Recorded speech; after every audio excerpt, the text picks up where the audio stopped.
Hey guys, welcome back to my channel. இன்னைக்கு நம்ம saree draping தான் பார்க்க போறோம். saree draping வந்து நம்ம bridesko இல்ல மத்தவங்களுக்கோ கட்டம்போது பாத்தீங்கன்னா ரைட் சைடுல தான் நம்ம ஹின் பண்ண வேண்டியதா இருக்கும். ஹின் பண்ணி முடிச்சிட்டு ஃபுல்லாவுமே இடுப்பு சுத்தி ஃபுல்லா ஹின் பண்ணிடுங்க. பண்ணி முடிச்சிட்டு ஃப்ளீட் எடுக்கணும். ஃப்ளீட் எடுக்கும்போது இவங்கள மாதிரி ஒல்லியா இருக்காங்க அப்படினா நீங்க ஒரு 11 ஃப்ளீட் கூட தாராளமா வைக்கலாம். 11 12 கூட வைக்கலாம். நானுமே நிறைய ஃப்ளீட் தான் வச்சிருக்கேன் உங்களுக்கு. நீங்க கரெக்ட்டா ஷோல்டர் கிட்ட பின் குத்துனீங்கன்னா உங்களுக்கு கரெக்ட்டா இருக்கும். ஷோல்டருக்கு பின்னாடி நீங்க குத்துனாலும் கரெக்ட்டா வராது. ஷோல்டருக்கு முன்னாடி குத்துனாலும் கரெக்ட்டா வராது. கரெக்ட்டா ஷோல்டர்ல குத்துனீங்க அப்படினா உங்களுக்கு ப்ளீட் வந்து கரெக்ட்டா பெர்ஃபெக்ட்டா இருக்கும்.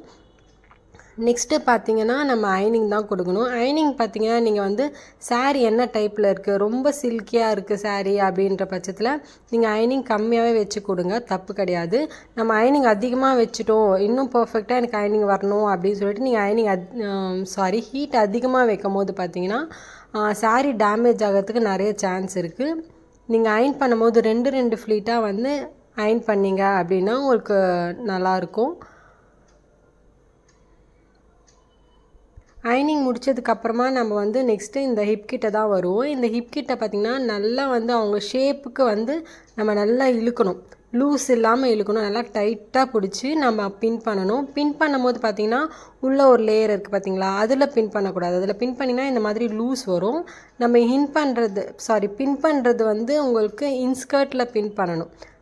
இன்ஸ்கர்ட்ல பின் பண்ணும்போது அந்த இடம் வந்து மூவ் ஆகாம லூஸ் ஆகாம இருக்கும். இதுக்கு அப்புறமா பாத்தீங்கன்னா நம்ம சென்டர் ஃப்ளீட் தான் எடுக்க போறோம். சென்டர் ஃப்ளீட் எடுக்கும்போது பாத்தீங்கன்னா இந்த எக்ஸ்ட்ரா இருக்கு பாத்தீங்களா, அதை இழுக்க கூடாது. அதை இழுத்து வச்சு நீங்க ஃப்ளீட் எடுக்கறீங்கன்ற பட்சத்துல அந்த பக்கம் வந்து சைடா போகும் உங்களுக்கு ஃப்ளீட். நேரா வராது. அதனால நம்ம அந்த சைடுல இருக்கிறது எல்லாத்தையும் வந்து உள்ள ஹின் பண்ணிடுங்க. ஹின் பண்ணதுக்கு அப்புறமா வந்து ஸ்ட்ரைட்டா இருக்கணும் நீங்க ஹின் பண்ணது. அதுக்கு அப்புறம் நீங்க ஃப்ளீட் எடுக்கும்போது பாத்தீங்கன்னா உங்க ஃப்ளீட் வந்து நல்லா நேரா அழகா வரும். இதுல வந்து நீங்க சின்ன ஃப்ளீட் வேணுமா பெரிய ஃப்ளீட் வேணுமான்றத பார்த்து வெச்சுக்கோங்க. இந்த மாதிரி ஒல்லியா இருக்கவங்களுக்கு நீங்க சின்னதா வெச்சாவே ரொம்ப அழகா இருக்கும். நிறைய ஃப்ளீட்டுமே கூட வரும். நம்ம ப்ரீ ப்ளீட்டுக்கு பண்ற மாதிரி ஒன்னு மேல ஒன்னு வெச்சு நம்ம பின் பண்றோம். இந்த பின் பண்ணதுக்கு அப்புறமா வந்து நம்ம சைடு ஃப்ளீட் தான் வைக்கணும். நீங்க அந்த சென்டர் ஃப்ளீட் பிடிக்கும்போதே உங்களுக்கு சைடுல வந்து அழகா வியூ ஆகும்.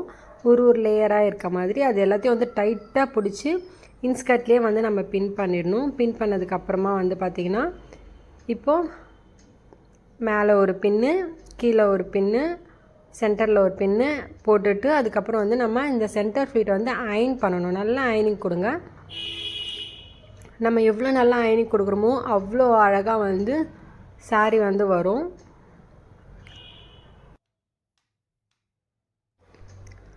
இன்னைக்கு saree draping கிளாஸ் இவ்வளவுதாங்க. இன்னைக்கு கிளாஸ் முடிஞ்சது.